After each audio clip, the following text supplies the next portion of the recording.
Assalamualaikum teman-teman. Kita akan menyimak sebuah diskusi terbuka ya, terkait dengan ibu kota negara yang akan berada di Kalimantan Timur ya, dengan tema IKN Kaltim Pemuda dapat apa? Pemuda ngapain? Pemuda bisa apa? Oke, kita simak sama-sama.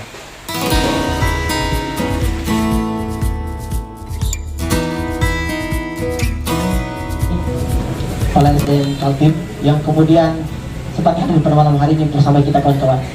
Yang kemudian ada tokoh muda Kaltim di UKM, ada Bang Eka Bayu, semangat Bang. Kemudian ada lagi tokoh muda yang kemudian yang sempat hadir juga walaupun jarak jauh, ada Bang Rozi. Dan saya hormati pula teman-teman pergerakan Kaltim maupun Kota Samarinda yang tidak bisa sebut satu persatu.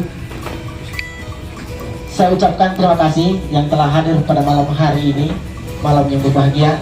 Semoga kita senantiasa mendapatkan ridho Allah Subhanahu wa Ta'ala atas berkat dan rahmatnya sehingga dapat kumpul pada malam hari ini. Ada beberapa hal yang perlu saya sampaikan kawan-kawan. Berbicara tentang IKN, tentunya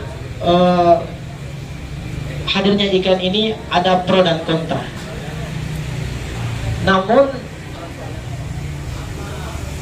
sebagai masyarakat Kaltim harus gembira walaupun ada yang merasa duka. Oleh karena itu, kegembiraannya seperti apa? Sejak ditetapkan Kaltim sebagai ibu kota negara, masyarakat khususnya yang ada di Kaltim lagi ramai-ramai berkopi berbicara tentang bagaimana hadirnya ibu kota negara baru. Yang menduga adalah ketika IKN berpindah ke Kalimantan Timur, bagaimana tantangan masyarakat Kalimantan Timur menghadapi masyarakat yang ada di luar Kalimantan Timur. Tidak menutup kemungkinan kawan-kawan, 3 juta jiwa yang ada penduduk di Kalimantan Timur yang berhadir domisili di Kalimantan Timur, kemudian hadirnya IKN ini tidak menutup kemungkinan ada masyarakat Kaltim dari luar Kaltim hadir di sini dalam per tahun bisa dihitung kurang 500 ataupun 500. Itu akan menjadi tantangan kita. Lalu pertanyaannya, anak muda dapat apa? Jawabannya adalah kemampuan kita apa? Kemampuan kita apa? Jika hari ini IKN hadir, kita harus mempersiapkan itu. Itu yang paling penting. Untuk lebih jauhnya ada materi handal kita pada malam hari untuk jauh kupas lebih jauh, dan saya harap teman-teman tetap berdinamika diskusi dialektika yang dalam forum yang sangat meriah ini. Saya harap solusi kritik dan saran itu tetap dibangun. Saya ucapkan terima kasih. Bila terkudaya, Assalamualaikum warahmatullahi wabarakatuh. Ingat saja. Jadi kalau misalnya teman-teman itu mendengar, pasti dia akan bertanya-tanya kok pagi. Memang begitu, memang supaya oksigen ini naik di kepala semua kita, jadi tidak ada yang ngantuk. Nah itu jadi. Baik, yang saya hormati kakanda saya Pak Abdul Rafiq di DPRD Samarinda, kemudian yang saya hormati Mas Bayu Pemeratif KM, Mas Munawar, dan Mas Irwan ya, Pak Reja ya, Pak Irwan, dan Mas Goji yang lagi di Malang. Ya kebetulan sama-sama juga dengan saya juga Brawijaya. Saya magister hukumnya Brawijaya. Saya memang asli Samarinda. Jadi teman-teman pernah dengar nama Jalan Permandian? Atau mungkin sepertinya belum pada lahir semua ya. Jadi saya lahir di rumah saya di Jalan Permandian. Sekarang namanya Jalan Cipta Kencana, Jalan Kinibalu. Nah, ada O semua. Nah, artinya kalau yang tahu Jalan Permandian berarti sumuran berarti. Kemudian saya juga SD, SMP, SMA di Kampung Jawa, Kampung Bugis. SMA saya SMA 1, kebetulan Pak Rofiq ini senior saya juga, dia SMA 1. Alhamdulillah. Saya Unmul angkatan 95, lulus tahun 2000. Ya mudah-mudahan di sini banyak alumni Unmul juga. Mana alumni Unmul? Ya, alhamdulillah. Berarti kita harus bangga nih sama Unmul nih, karena nanti ke depan ini alumni Unmul nih insya Allah akan dipakai untuk IKN. Jadi sedikit gambaran, saya di SDM Kaltim alhamdulillah baru setahun. 15 tahun saya pegawai di Kutai Barat. Nah, kenapa saya pakai topi ini juga, karena memang saya basicnya memang orang Dayak ya, alhamdulillah. Topi ini menandakan topi pekerja, orang Dayak bau busang. Kemudian saya lahir besar di Samarinda karena memang orang tua saya guru.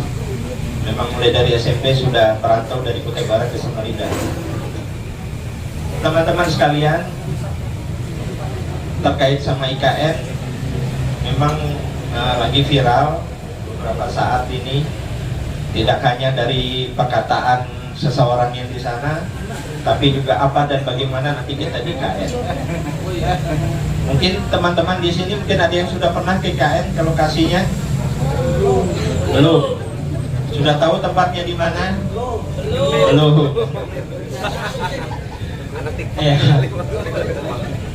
Ya, jadi mungkin secara garis besar IKN ya kita tahu bersama letaknya di PPU, di Kecamatan Sepaku, di desa, kalau dulu namanya desanya Pemaluan, tapi kemarin dirubah di Desa Manunggal Jaya kalau tidak salah.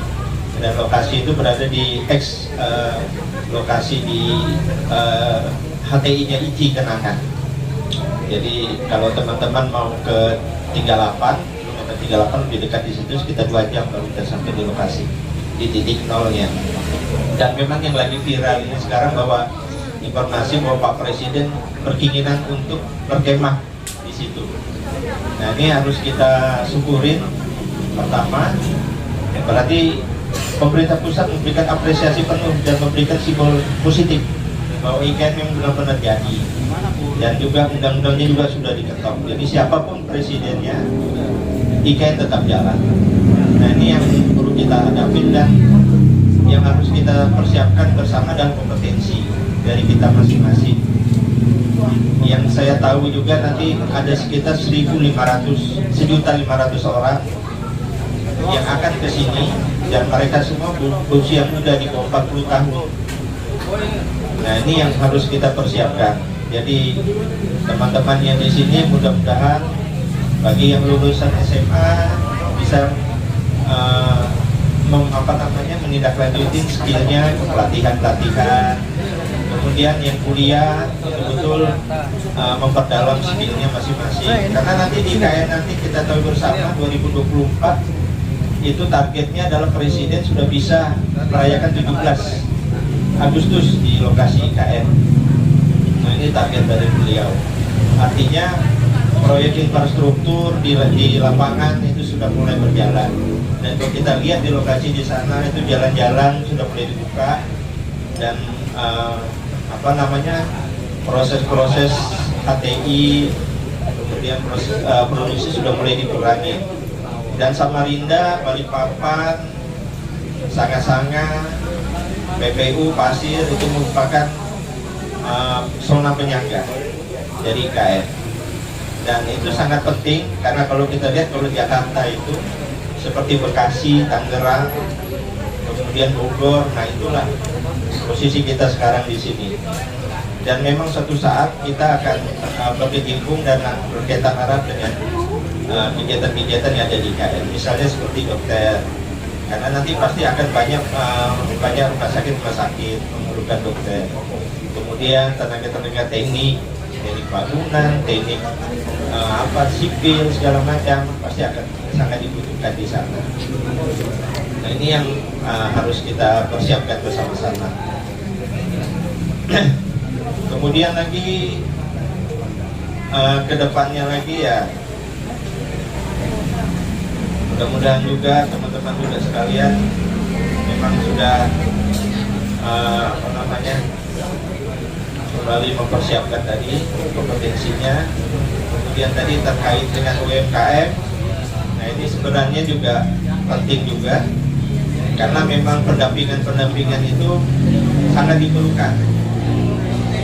Karena di saat dimana kita kedatangan para pendatang segala macam, dan kita harus mendampingi masyarakat setempat. Nah ini yang memang perlu adanya UKM-UKM yang ada di sini. Bisnis saya, Bang Robik, juga selaku konsultan bisnis juga. Ini menarik sekali karena saya sangat mulai berhasrat membahas tema-tema yang bersifat IKN. Kenapa sangat menarik? Kalau kita lihat sejarah Kalimantan Timur ini selalu menjadi 3 besar atau 5 besar penyumbang devisa ke Indonesia, ya, penyumbang terbesar. Baik itu di sektor migas, kita terbesar skala nasional, ya, minyak dan gas. Kemudian kayu, kita juga besar, kayu besar. Apalagi yang paling besar, batu bara besar, 500 triliun sampai 600 triliun itu tiap tahun kita kirim ke besar. Tapi APBD yang balik ke Kaltim kembalinya 10, 11, 12 triliun, 9 sampai 12 triliun. Tidak sampai 5%-nya, tidak sampai 5%-nya. Jadi anggap saja 11 triliun yang sudah diketok tahun ini, 11 triliun yang diketok dibagi ke 10 kota kabupaten. Sementara Kaltim punya berapa kota kabupaten ya? 10 ya. Nah, kalau kita bagi rata-rata proporsionalnya, satu kota kabupaten dapat 1 triliun. Anggap 50%-nya itu udah belanja pegawai. 50% itu belanja pegawai ASN, kemudian kebutuhan yang birokrasi. Maka sisa 0,5 triliun untuk pembangunan infrastruktur, kesehatan, ekonomi, subsidi dan sebagainya. Jadi makanya jangan heran kalau sampai saat ini kita kalau ke Mahulu paling ujung di Long Apari ya, Long Apari itu kalau dari Samarinda mau ke Long Apari bolak baliknya udah hampir 3 juta kan, 30 juta ya bolak baliknya. Belum lagi kalau udah hujan jalan putus dan sebagainya. Kenapa? Karena tadi dana perimbangan dan dana bagi hasil dan sebagainya itu tidak signifikan ya yang balik ke Kaltim. Nah, oleh sebab itu IKN ini bagi saya merupakan hadiah atas perjuangan para pendahulu-pendahulu kita, kepala-kepala daerah kita maupun tokoh-tokoh masyarakat kita. Terima kasih buat perjuangannya yang hari ini sampai detik ini akhirnya membuahkan hasil. Karena dengan adanya IKN otomatis penambahan anggaran itu akan besar ke Kaltim. Dan ini merupakan bagi saya sebuah peluang dan juga sebuah tantangan bagi pelaku ekonomi. Di Samarinda ini termasuk kegiatan ekonominya cukup tinggi tingkat konsumtif masyarakatnya. Dan oleh sebab itu teman-temanku, adik-adik, kawan-kawan dalam menyambut IKN ini tadi, maka kita wajib untuk meningkatkan kemampuan kita, ya, daya saing kita, yang dalam rangka menjemput anggaran yang akan datang nanti ke Kalimantan Timur. Ya, konon kabarnya anggarannya pembangunan IKN sampai 400 triliun untuk di PPU, pembangunan IKN-nya. Tentu kalau ada yang bertanya, Jakarta sampai detik ini bisa sampai seperti itu butuh waktu puluhan tahun, 30, 40, 50 tahun. Sehingga akhirnya orang pada numpuk di Jakarta. 56% penduduk Indonesia itu ada di Pulau Jawa. Wajar kalau orang berlomba-lomba liburan ke Jakarta itu jadi sesuatu yang wow. Ke Jawa Barat, ke Jawa Tengah, ke Jawa Timur, jadi sesuatu yang wow. Sementara ke Kaltim dibilang tempat jin buang ya kita apa namanya, yang menyebabkan kita jadi tempat jin buang anak itu adalah kebijakan yang ada di pusat. Akhirnya kita dibilang pasarnya siapa? Kuntilanak dan genderuwo. Apa namanya, frase-frase kata seperti itu ya saya tidak menyalahkan orang-orang yang kemudian menyatakan itu, karena apa namanya, seperti itulah gambaran Kalimantan Timur di apa namanya di pulau di luar Kalimantan Timur ya, walaupun tidak sebagai tidak seperti itu. Nah, oleh sebab itu mari kita sama-sama manfaatkan IKN ini dan mudah-mudahan bisa hangat, tetap santai sambil ngopi. Mudah-mudahan sekali lagi IKN disambut dengan positif bersama. Sama sahabat-sahabat saya, kerabat-kerabat saya mendirikan kafe atau tempat nongkrong, yaitu coffee shop yang namanya sekarang itu Black Orchid Cafe, ada di jalan lain. Dan alhamdulillah sampai sekarang masih bisa berjalan. Kan ada poin-poin yang kita bahas. Yang pertama ya itu ya poin-poin dari sendiri. Ya itu ya sejarah juga telah membuktikan bahwa pemuda adalah salah satu pilar yang memiliki peran besar dalam perjalanan kehidupan bangsa dan negara, sehingga maju mundurnya suatu negara sedikit banyak ditentukan oleh pemikiran dan kontribusi aktif dari pemuda di negara tersebut. Begitu juga dalam bentuk kehidupan bermasyarakat.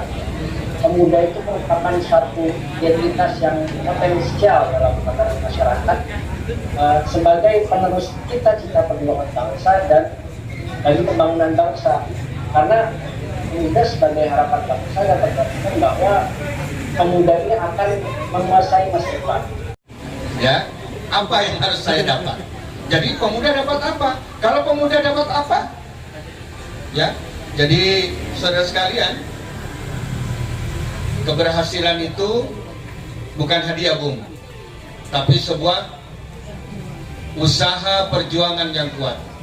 Bung Tomo ya mengisi kemerdekaan itu dengan darah, dengan perjuangan. Oleh karena itu pemuda harus bersemangat. Ya, dulu ini saya cerita, makanya dulu ketika saya menjadi aktivis mahasiswa, saya alumni Unmul. Ketika saya di Indonesia mengatakan, Unmul di mana sih? Unmul tuh di mana sih? Bayangkan betapa sakitnya hati ini. Ya, dikatakan Unmul tuh di mana sih? Maka niat saya mengatakan, sayalah yang akan menjadi yang terbaik di antara Anda. Anda boleh jadi dari UGM, Anda boleh jadi dari UI, Brawijaya, tapi saya lah yang terbaik. Maka kami berkolaborasi dengan yang lain. Apa yang terjadi? Saya mahasiswa, ketua himpunan mahasiswa ya Himagri se-Kalimantan, dan saya menjadi dewan penasehat ya se-Indonesia Himagri.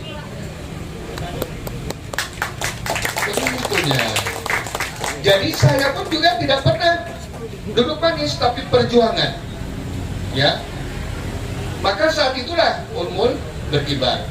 Kita lihat saja, lihat secara wajah tua beliau ya.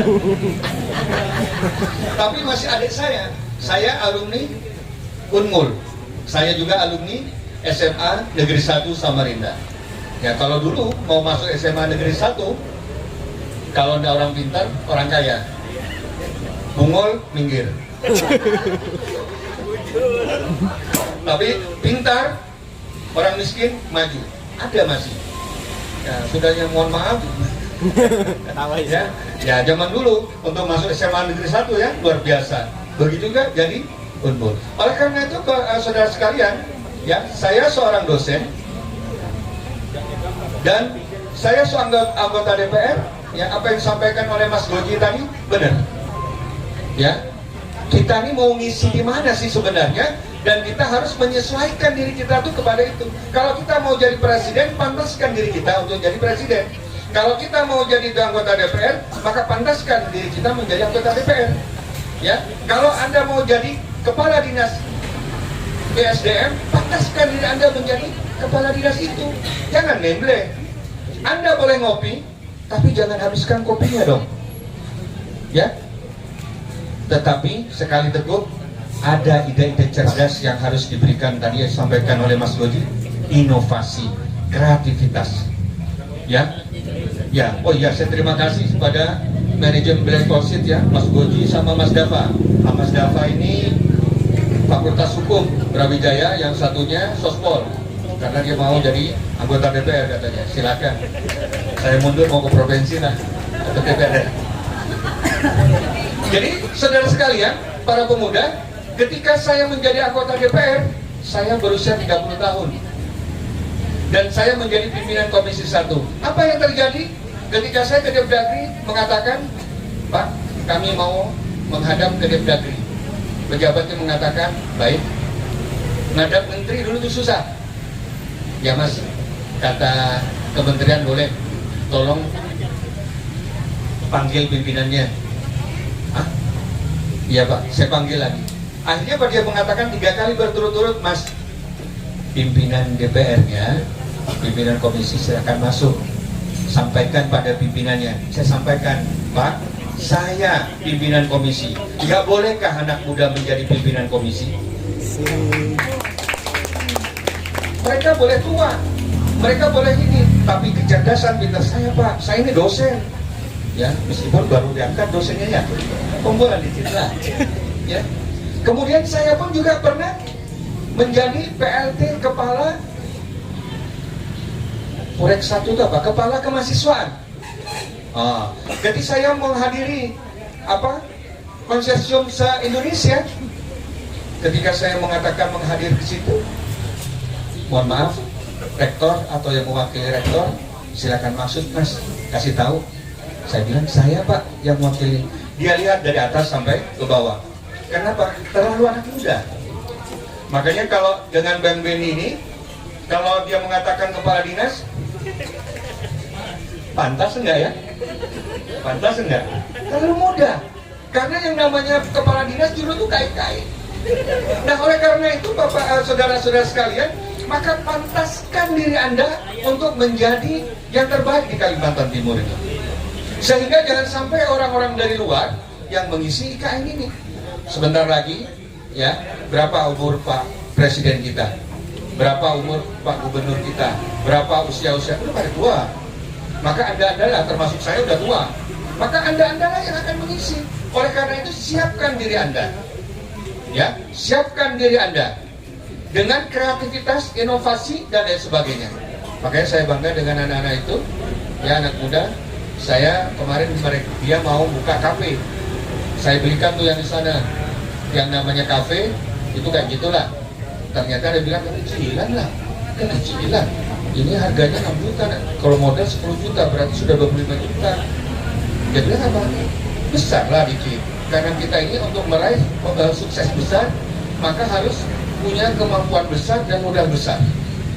Ya, oh. Baiklah kok begitu, jadi begini, ternyata bisa bila ya. Oleh karena itu, apa yang bisa ditarik?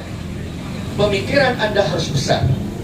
Kalau Anda ingin menjadi orang penting di IKN itu, menjadi presiden, menteri dan lain sebagainya, maka pikiran-pikiran Anda harus besar. Ya. Saya kuliah fakultas apa yang nggak ada? Saya pernah kuliah di fakultas pertanian, saya pernah kuliah di fakultas hukum, saya pernah lagi tren fakultas kehutanan. Sekarang saya ambil S3 di fakultas Sospol, administrasi negara. Apalagi, pokoknya kuliah hajar aja. Ya, saya ingin melihat apa sih sebenarnya fenomena-fenomena ini. Ya, saya dulu aktivis daripada NU. Kemudian ada yang Muhammadiyah. Kok berantem ada apa sih? Ternyata saya NU, istri saya Muhammadiyah, lahirlah anak-anak. Nggak ada perbedaan itu. Ya, nggak ada perbedaan. Kita cerita mahal. Lancar-lancar aja, bingung juga saya jadinya. Jadi saya ketika itu mau jadi pertanian, oh di hukum, lihat saya sudah fakultas hukum. Nah sekarang saya lihat kuliah di Sospol bersama Pak Sarijaan. Pak Sarijaan fakultas hukum, saya di Sospol. Saya bilang saya udah kuliah fakultas hukum, coba saya ngerasain di fakultas Sospol itu kayak apa sih? Ternyata sama aja, ya. Oleh karena itu, saudara sekalian, pesan saya, ya, kita ini mau dapat apa di IKN itu tergantung dari kita. Ya, ini harus dicamkan ya. Bukan kita pemuda dapat apa, tapi pemuda ini mau dapat apa sih? Maka pantaskan diri kita itu. Ya. Kemudian yang kedua, kuasai sains dan teknologi. Ya. Yang ketiga, kuasai komunikasi. Ya. Yang keempat, berkolaborasi. Ya, karena hidup dengan berbangsa bernegara ini tidak harus dengan pemuda. Mau kai-kai kayak mau apa kayak sama. Lagi dia mau memberikan inovasi, maka laksanakan itu. Yang ketiga, yang kelima adalah jiwa patriotisme. Ya, jiwa patriotisme bahwasanya kita ini adalah bangsa Indonesia yang besar. Oleh karena itu kita wajib kita ini menjadi orang-orang besar. Ya, Indonesia ini dulu adalah macannya Asia. Dulu. Ya, semuanya pengen kuliah ke Indonesia, Malaysia, Thailand, Filipina, semuanya ke Indonesia. Menjadi tidak apa ya? Bukan lagi macan Asia, bahkan macan dunia, kompok ketika kreativitas dan penghargaan terhadap ilmu pengetahuan itu lemah. Nah, beda sama Turki. Ya, mereka memiliki sumber daya yang hebat, maka mereka menjadi macan Eropa. Oleh karena itu saya harapkan pemuda saat ini pemimpin masa depan. Tepuk tangan dulu. Saya kira ini yang bisa saya sampaikan. Ya, mohon maaf jika ada kekurangannya, karena ini gaweannya pemuda. Ya, silakan pemuda yang berpikir. Karena saya sudah dapat kan, tinggal Anda yang belum dapat. Maka ambil jatah Anda itu dengan kemampuan Anda. Selamat malam. Salam sejahtera untuk kita semua. Perkenalkan, nama saya Edison Raja. Saya dari BEM Fakultas Pertanian Widagama Mahakam Samarinda. Mungkin sedikit yang ingin saya pertanyakan, yaitu pertanyaannya bagaimana dengan adanya perpindahan IKN di Kalimantan Timur. Lalu berapa peluang untuk anak muda dapat pekerjaan di Kaltim untuk dapat mengurangi angka pengangguran di Kalimantan Timur? Terima kasih, selamat malam. Assalamualaikum warahmatullahi wabarakatuh. Salam, Om Swastiastu, Namo Buddhaya. Merdeka! Merdeka! Hidup mahasiswa! Hidup rakyat! Baik, terima kasih. Pertama-tama saya ucapkan terima kasih kepada teman-teman KESMI yang hari ini mengundang. Bicara soal ibu kota negara, sebenarnya saya ingin menanggapi gitu. Nah, ini ada perbedaan. Kalau kita bicara soal ibu kota negara, kan banyak yang bilang bahwa ibu kota negara itu sejak zaman Bung Karno. Dan Jokowi kemudian menarik bahwa ini punya rentetan histori gitu, sebuah bangsa. Tapi yang perlu ingat teman-teman bahwa konsep pembangunan Bung Karno itu jelas berbeda dengan konsep pembangunan Jokowi. Kenapa teman-teman?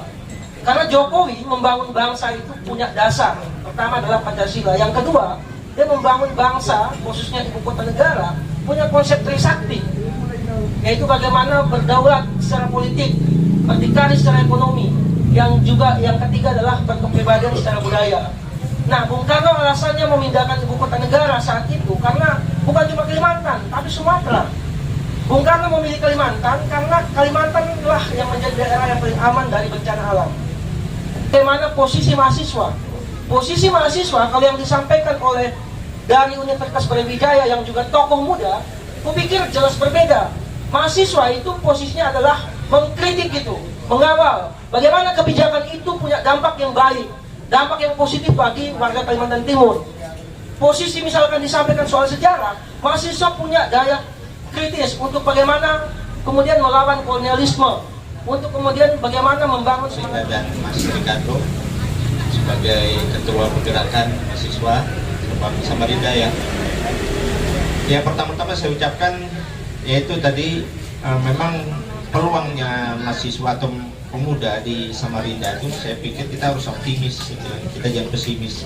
Peluangnya itu 100% saya bilang. Dan itu kalau misalnya di data kurang sekitar gitu juga. Karena gimana? Karena memang kembali lagi kita harus berpikiran off of board, saya pikir. Jadi kita harus sebagai mahasiswa nanti kita mau apa, kita harus berpikir begitu lulus kuliah, tidak mungkin kita menganggur, pasti kita akan bekerja. Nah di situ yang harus kita pikir. Ya saya seperti saya juga sendiri, saya fakultas hutanan, saya lulus saya tidak langsung bekerja di hutanan, saya nyeles dulu. Saya sempat setahun nyeles di farmasi di Tarakan. Saya kerjakan apa yang saya bisa kerjakan. Saya honor, bisa sempat juga saya honor sebelum jadi pegawai negeri. Dan itu semua tadi bilang Pak Abdul Rafiq itu perjuangan. Dan juga memang saya pegawai negeri waktu itu masih zamannya pemekaran. Jadi bagi kami kalau kita menjadi pegawai kita harus ke kabupaten. Jadi kita harus mengikuti perkembangan. Jadi ya kami rata-rata angkatan saya ada yang hampir tersebar di seluruh kabupaten menjadi pegawai negeri. Dan saya alhamdulillah saya 15 tahun bolak-balik Samarinda Kuba tiap minggu. Nah ini biar teman-teman juga tahu. Jadi itu perjuangan juga. Jadi semuanya itu kita perjuangan. Saya sampaikan pada teman-teman di sana, saya bilang kita harus nikmatin. Jangan sampai kita rasai. Kalau kita rasai, terus terang aja kita akan pasti jemu, pasti bosan. Kita nikmatin aja. Tiap Jumat saya kembali ke Samarinda, ketemu dengan keluarga. Minggu malam saya berangkat nyetir sendiri, dan alhamdulillah saya sampai sekarang di sini. Dan itu juga perjuangan juga. Kemudian di 200 lubang tambang itu ada informasi dari Jatam. Dan itu memang kita secara garis besar kalau kita lihat dari peta bumi memang banyak lubang tambang, tapi kan kita harus tahu juga tambang yang aktif ataupun tidak aktif. Dan itu juga memang harus kita pertanyakan kembali. Dan kemudian lagi begitu saya dilantik jadi Kepala Dinas SDM pada tanggal 7 Desember tahun 2020, tanggal 10 Desember kewenangan ditarik ke pusat. Nah itu yang menjadi masalah. Artinya di sektor pengawasan, kontrol, pemerintah provinsi sendiri tidak punya itu. Sementara ini pengawasan ada di inspektur tambang. Dan inspektur tambang itu yang ada di Kalimantan ini ada 36 orang dan mereka adalah pegawai dari pusat. Nah itu yang menjadi kendala, yang harus mengontrol semua izin IUP yang ada di Provinsi Kalimantan Timur. Dan ini juga sudah saya sampaikan kepada semua teman-teman media, wartawan. Ya ini memang artinya permasalahan semua dari kita. Dan memang kita perlu duduk bersama dalam hal ini, tidak hanya SDM saja, karena kalau menurut saya kalau misalnya terkait masalah tambang, ya semuanya harus terlibat dalam hal ini, terutama misalnya di Dinas Lingkungan Hidup, karena awalnya itu pasti ada kerusakan lingkungan. Kemudian lagi peran serta dari pemerintah daerah atau dari yang paling kecil desa, itu kita harus sigap, artinya memberikan laporan-laporan baik secara tertulis ataupun lisan. Ya, saya mahasiswa bang. Abang cuma setuju dia. Saya mahasiswa S3 di Jawa ya, meriset, dan saya jurusan apa namanya sospol, apa namanya itu, administrasi negara. Jadi saya meriset tentang bagaimana di Laut Natuna dan lain sebagainya. Memang betul apa yang disampaikan itu. Dan memang mahasiswa harus apa, kontroversi dengan kebijakan pemerintah, dengan catatan harus by data dong. Kalau nggak ada data ya itu namanya ngawur. Ngawur. Kemudian tadi mahasiswa dari Widya Gama. Widya Gama Salam dan tanda tekannya Pak Dr. Sopyan. Wah, saya sampaikan tadi, ini loh mahasiswa Anda. Saya kan dosen. Saya dosen di Widagama, di Unmul, sama di Surabaya. Adik sekalian, ya, kalau berbicara berapa jatah, maka harus ada momen siapa yang akan membuat kebijakan itu. Ya. Saya menjadi anggota DPR, ada 5 janji. Karena saya yang pertama hidupkan UMKM, maka segala bentuk penindasan terhadap UMKM saya akan musuhnya. Ya, kemarin misalnya, mohon maaf, di tepian itu ada konflik antara manajemen perusahaan dengan pemerintah. UMKM tetap hidup. Kemudian yang kedua, mahasiswa. Nah, ini sudah wadahnya, bikin kafe untuk diskusi, ya kan, minum kopinya terus diskusi dong, ya. Kemudian yang ketiga, petani. Petani sekarang sudah ada namanya P2LP, ya, apa namanya itu, pertanian yang berkelanjutan. Saya sudah buat perdanya karena saya ketua BOM Perda. Kenapa? Supaya petani tersebut memiliki legal. Dia tidak boleh ditambang, dia tidak boleh dibangun, karena itu khusus wilayahnya wilayah pertanian. Kalau pemerintah mau ambil lahan yang sudah ada sekarang itu 1.200 sekian hektar, maka harus diganti dengan lahan yang sama, kesuburan yang sama.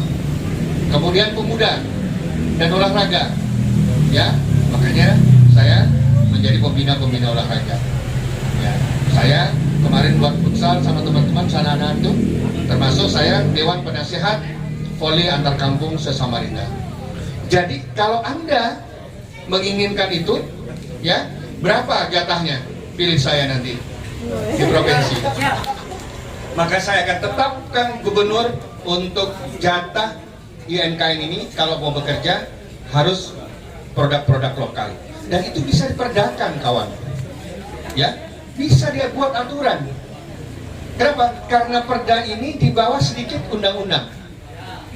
Ya, bahkan pergub sendiri itu di bawah perda. Bisa. Saya sudah buktikan itu dan saya sudah lakukan. Makanya saya belajar fakultas hukum, bukan mau jadi pengacara, biar tahu itu aturan. Ya. Nah, kemudian berkenaan dengan apa tadi? Berapa sumber daya? Nah, dengan dibentuknya perda tadi. Selamat malam untuk teman-teman semua.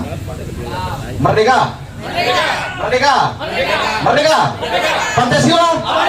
Baik, terima kasih untuk kawan-kawan semua. Jadi hari ini justru kalau misalnya ditanya apakah hari ini SAPMA akan bertanya, justru tidak. Hari ini jawabannya adalah SAPMA akan menjawab persoalan-persoalan yang telah teman-teman sampaikan tadi. Sudah banyak sekali persoalan, misalnya persoalan apakah kerja-kerja nanti, karyawan nanti akan dibuka, lapangan pekerjaan akan dibuka, bagaimana kasus lubang tambang dan sebagainya. Hari ini SAPMA punya solusinya dan akan mengajak kolaborasi seluruh teman-teman pemuda di sini untuk kemudian terlibat ke depan. Tadi kita sempat ingatkan tentang konsep berdikari sama kawan-kawan yang ada di sebelah sana. Seingat saya, berdikari itu berdiri di kaki sendiri, bukan mengemis untuk kemudian meminta pekerjaan. Hari ini SAPMA punya berbagai hal atau kemudian punya beberapa solusi untuk menjawab persoalan-persoalan itu. Misal tadi sempat ditanyakan atau kemudian dipermasalahkan tentang lubang tambang yang kemudian hadir pada saat ini. Jawabannya, kawan-kawan, kalau memang lubang tambang atau permasalahan tambang kemudian timbul, kemudian teman-teman kemudian juga masih terus dipersoalkan, maka hari ini jawabannya jangan kemudian kita terus menggerut tambang-tambang yang ada. Justru hari ini kita harus menciptakan ekonomi baru, kekuatan basis ekonomi baru, kekuatan energi terbaru untuk kemudian Kalimantan Timur. Ke depan, SAPMA sudah punya unit kerja yang berbasis UMKM, namanya Pemuda Berbuat Saja Dulu. Kenapa namanya Pemuda Berbuat Saja Dulu? Karena kalau bukan mulai dari pemuda yang kemudian mau untuk menginisiasi suatu hal yang baru, maka tidak akan tercipta permasalahan-permasalahan dan persoalan-persoalan yang akan terjadi terus, tidak akan terjawab persoalannya kalau bukan pemuda yang jawab, Bapak Ibu sekalian. Kita punya yang namanya UMKM, yaitu Pemuda Berbuat Saja Dulu. Ke depan di sana kita kemudian akan menciptakan sebuah wadah, Bapak dan Ibu sekalian, tentang ekonomi berbasis digital. Ke depan kemudian kita siapkan seluruh pemuda-pemuda di dalamnya untuk kemudian siap dalam bidang IT untuk menciptakan aplikasi-aplikasi khusus untuk meningkatkan UMKM yang ada di Kalimantan Timur. Dan juga jika persoalannya adalah manusia itu butuh makan, kalau kata Mahatma Gandhi kan sebenarnya kebutuhan pangan itu sebenarnya cukup untuk seluruh manusia, tapi tidak untuk ketamakan manusia. Maka dari itu SAPMA kemudian akan menciptakan atau kemudian bersama-sama teman-teman ada semua di sini, kita akan menciptakan namanya Food Station Kaltim. Food Station Kaltim ini ke depan kawan-kawan semua itu dia akan menciptakan kawan-kawan ketahanan pangan, lumbung ketahanan pangan untuk Kalimantan Timur.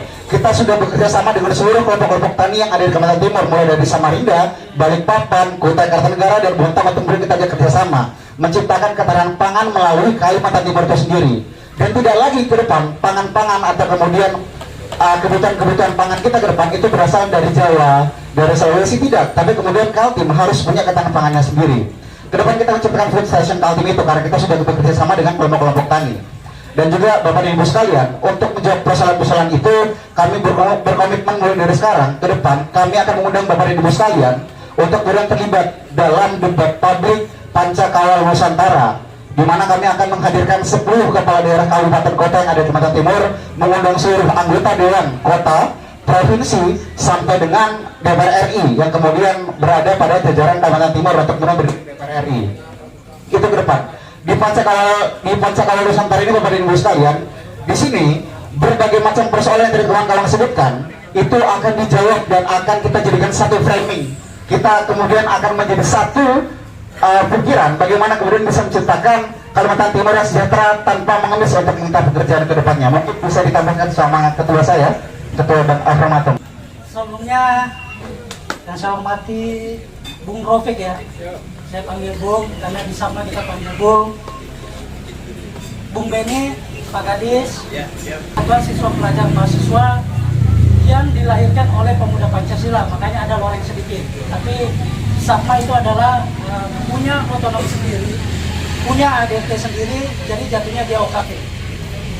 Jadi kita strukturnya sendiri, terpisah dari pemuda Pancasila walaupun dilahirkan dari PP. PP jatuhnya Ormas, SAPMA jatuhnya OKP. Terkait dengan yang dibicarakan mengenai IKN ya, anak muda bisa apa ya? Bisa bilang anak muda bisa dapat peluang dan bisa dapat cuan. Bicara masalah IKN, saya selalu ngomong tentang, saya ada catatan ya, tentang ekonomi, budaya dan teknologi. Kebetulan yang kita akan bahas adalah kita perdalam dari sisi ekonomi. Jadi saya pimpin ya, mohon maaf, saya hanya lulusan SMA, tapi teman-teman saya sarjana semua. Kebetulan aja dipercaya. Jadi baru setahun lahirnya SAPMA setelah 4 tahun vakum. Saya coba berani ambil karena saya senang anak muda. Karena di anak muda itu punya motivasi. Mohon maaf, di orang tua punya kebijaksanaan. Jadi saya ada di antaranya. Kebijaksanaan dari senior saya gabungkan dengan semangat jadi anak muda, jadilah sesuatu. Jadi saya sampaikan kepada anak-anak SAPMA bahwa kalian harus berlari. Jangan jadi penonton IKN, kita harus menciptakan peluang. Makanya di SAPMA mungkin bisa ditiru di organisasi kemahasiswaan bahwa harus ada unit kerja yang bekerja secara profesional untuk menghidupi organisasi itu. Saya ciptakan mereka. Makanya sambil berjalan ini SAPMA membuat sebuah yayasan yang disampaikan tadi, pemuda berbuat saja dulu. Itu akan mengelola secara profesional, turunannya nanti ada. Turunannya yang disebutkan adalah Food Station Kaltim. Nah, malam hari ini saya tidak mau bertanya, beliau menjawab, saya ingin membangun kerjasama dan MOU dengan pemerintah. Dan itu harus. Saya tidak ingin hanya retorika, bicara, tapi kita perlu action.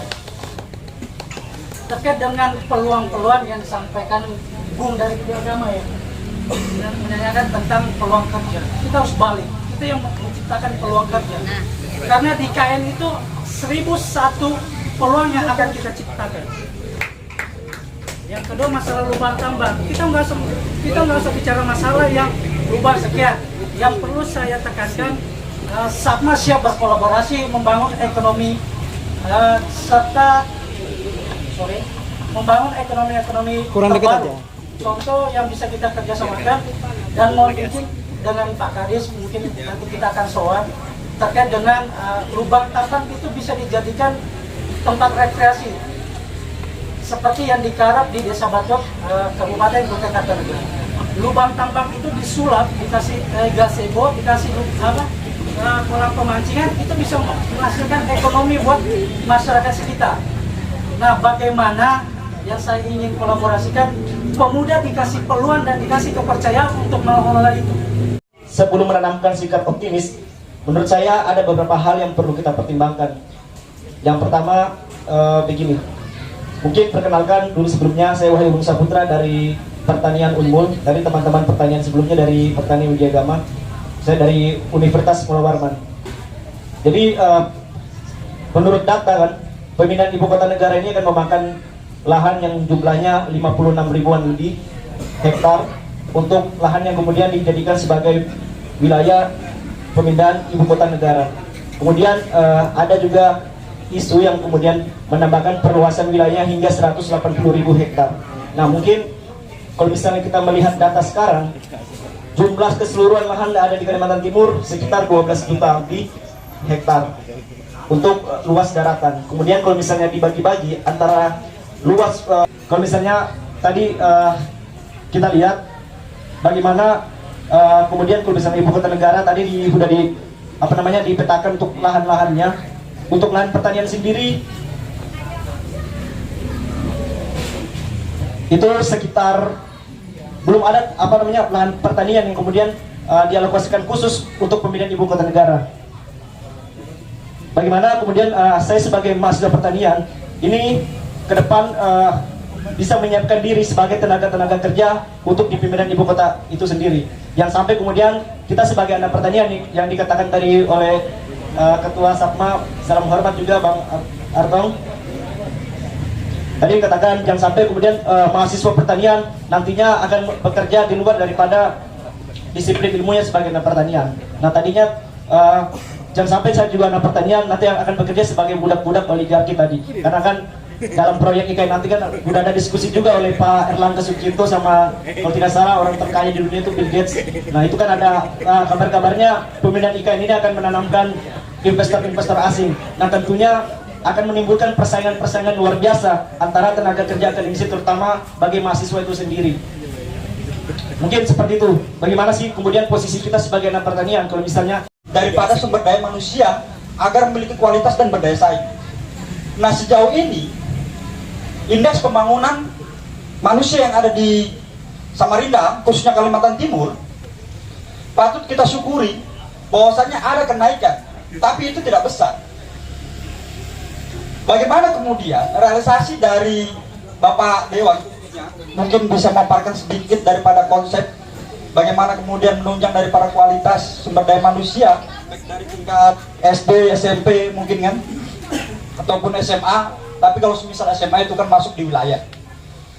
Itu yang pertama. Yang kedua, bicara mengenai ekonomi, patut kita syukuri bahwasanya menurut data BPS triwulan ke-1 tahun 2021 dari degradasi minus 4%, sekarang kita sudah mencapai tahapan di 5%. Ya, mungkin ke depan itu akan naik lagi harapan kita, ya kan.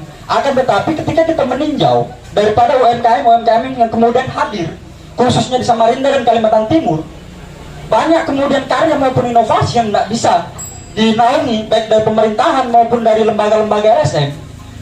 Di kampus saya, Universitas Muhammadiyah Kalimantan Timur, sangat banyak karya maupun inovasi yang kemudian dibuat mahasiswa dari teknik mesin maupun teknik informatika berkaitan dengan 4.0 maupun aplikasi. Bahkan Bapak bisa cek di Google Play Store, itu namanya aplikasi Tabgo. Itu karya putra asli Samarinda. Akan tetapi Tabgo. Akan tetapi hingga hari ini tidak ada upaya maupun sosialisasi berkaitan program-program pemerintahan yang kemudian menampung daripada hal itu. Nah, mungkin pertanyaan saya yang kedua bisa dijawab, apa kemudian kesiapan dari program yang dicanangkan pemerintah daerah khususnya Kota Samarinda dalam rangka menyongsong IKN ini, mengingat tema pada malam hari ini IKN untuk menyambut IKN di Kaltim. Kemudian menjadi pertanyaan anak muda dapat apa Dan jawabannya saya kembali adalah kemampuan kita apa? Adalah PR buat kita untuk menguasai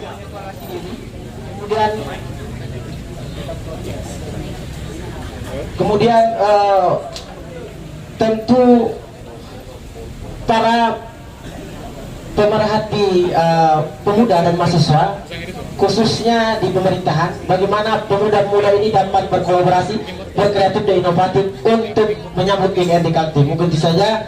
Wassalamualaikum warahmatullahi wabarakatuh. Ya.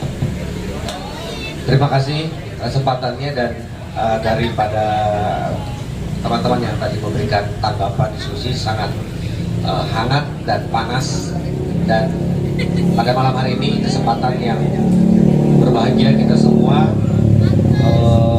menyepakati bahwa perbedaan IKN ini harus disambut dengan positif dan tetap kritis.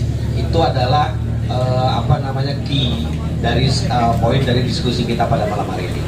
Oleh sebab itu, saya selaku praktisi juga dan pemerhati dari usaha mikro, kecil, menengah UMKM ya, sangat menghimbau kepada saudara-saudara saya tanah kelahiran di Borneo dan juga sebangsa. Mari kita manfaatkan betul peluang ini ya, karena memang IKN adalah jawaban dari perjuangan para tokoh-tokoh kita yang terdahulu ingin memajukan Kalimantan Timur yang terus ya dari maksudnya sudah beberapa puluh tahun terabaikan. Kaltim selalu saja tertinggal. Kalau beliau ini kelahirannya Samarinda, kalau saya kelahirannya Kutai Barat. Jadi merasakan juga bagaimana saudara-saudara kita yang di Kutai Barat, yang di Kutai Kartanegara, juga ujung Kutai Timur, di ujung Mahakam Ulu, yang betapa sangat merasakan susahnya infrastruktur sekolah-sekolah yang juga tidak memadai. Nah, maka mari kita maksimalkan di tengah teknologi digital atau kemudian yang kita sebut dengan industri 4.0, 4.0. Tadi saya sangat menyambut ide-ide dari teman-teman di SAPMA yang ingin langsung take action ya.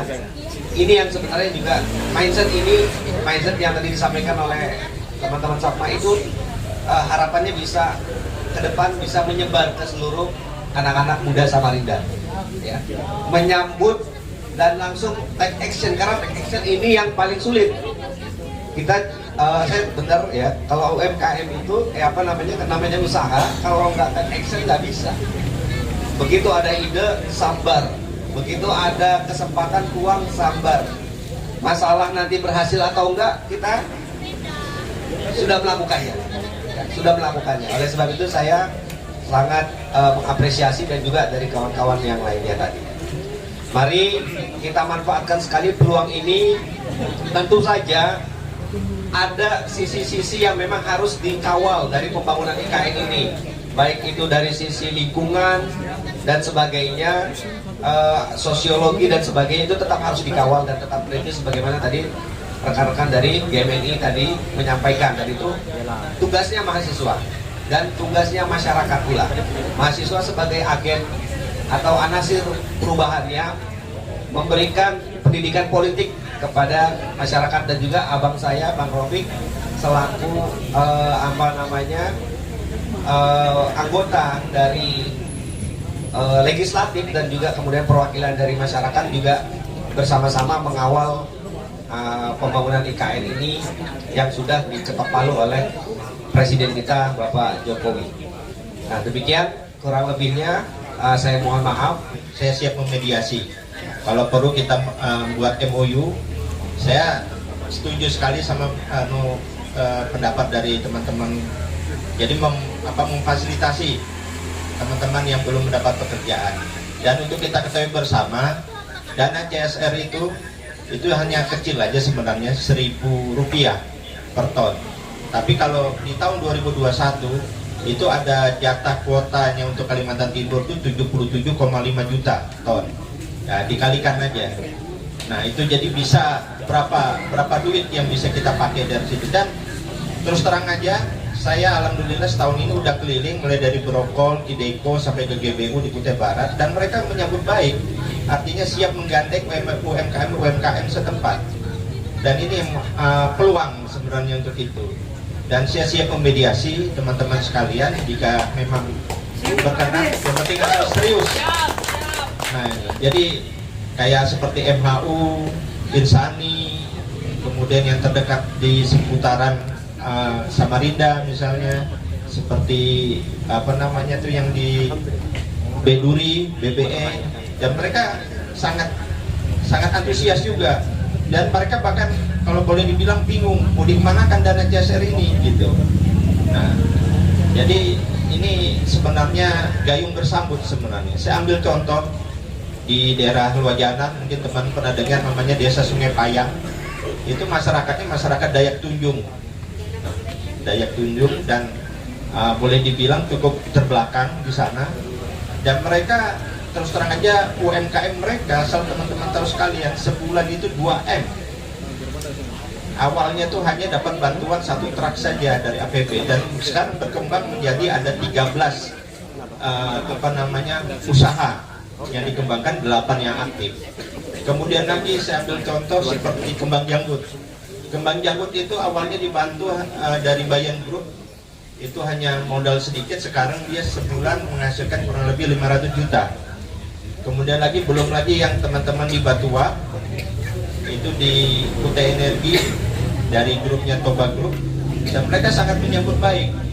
Dan ini alhamdulillah saya sudah keliling, memang sengaja memang saya mensosialisasikan pada teman-teman sekalian, ayo kita bersama-sama kita manfaatkan peluang-peluang yang ada. Kemudian lagi tadi seperti Pak Ketuanya bilang, masa lalu bank tambang. Dosa contoh jauh-jauh di Batua, teman-teman mungkin pernah Taman Gubang, mungkin pernah dengar atau mungkin pernah bersama pasangan masing-masing jalan-jalan ke Taman Gubang.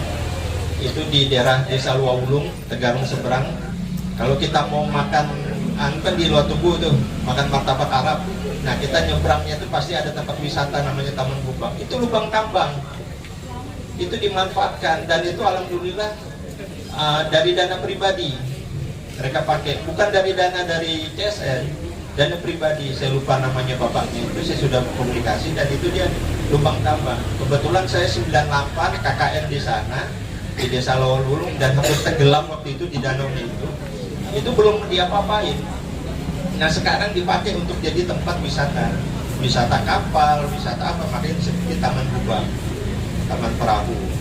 Dan itu peluang masyarakat untuk meningkatkan perekonomian sangat besar. Orang jualan di situ, habis itu berdagang. Pertanian, ya panas bung pertanian itu. Makanya sekarang ini 50 ke atas usia daripada petani kita, lahannya banyak menganggur.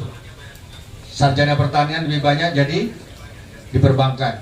Apa yang disampaikan oleh dari bank yang dari apa Sabta, jangan kita berharap apa namanya pekerjaan, tapi ciptakan lapangan kerja. Kita berbuat, jangan takut salah. Itulah pemuda. Ya, betul apa yang disampaikan oleh Mas Zakwan Nurgoji tadi. Ya, ciptakan, dan dia sudah buktikan. Dengan menciptakan ruang pekerja ini, dia akan mendapatkan apa? Memberikan manfaat pada orang lain. Oleh karena itu, sudah ada mediasi tadi. Saya menjadi, makanya Dewan Penasihat banyak banget. Kemarin ada bank tambang apa? Ex tambang BBE ya. Kemudian dijadikan di situ kolam ikan. Saya pun tak tahu tentang ikan, jadilah Dewan Penasihat. Tapi bagaimanapun saya panggil semua kepala dinas, alhamdulillah sekarang sudah bisa. Dan ingat, petaninya tidak ada yang usia pemuda, rata-rata sudah pensiun, sudah ini dan lain sebagainya. Kurang banyak. Tapi kemana itu pemuda? Ya. Makanya apa?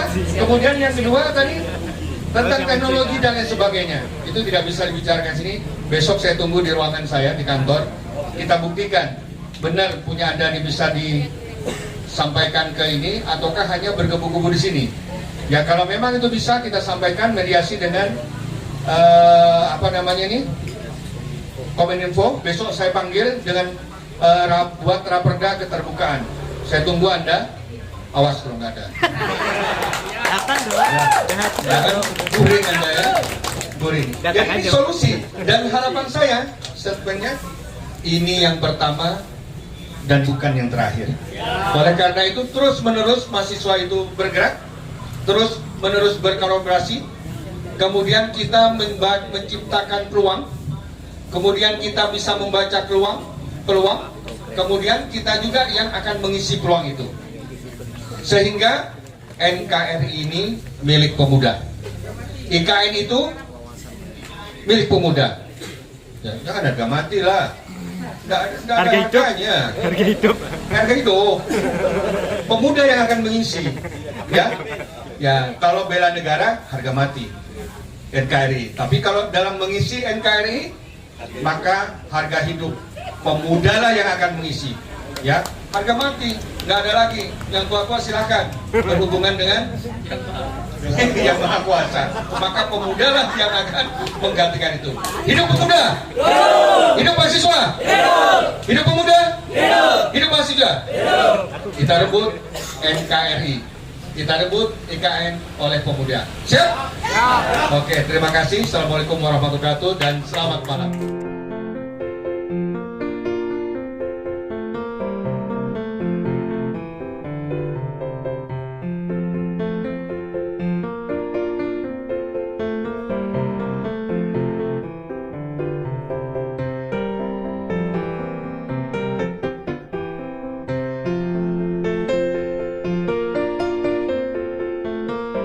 Panitia kan Bang? Ketua panitia kan? Ketua umum.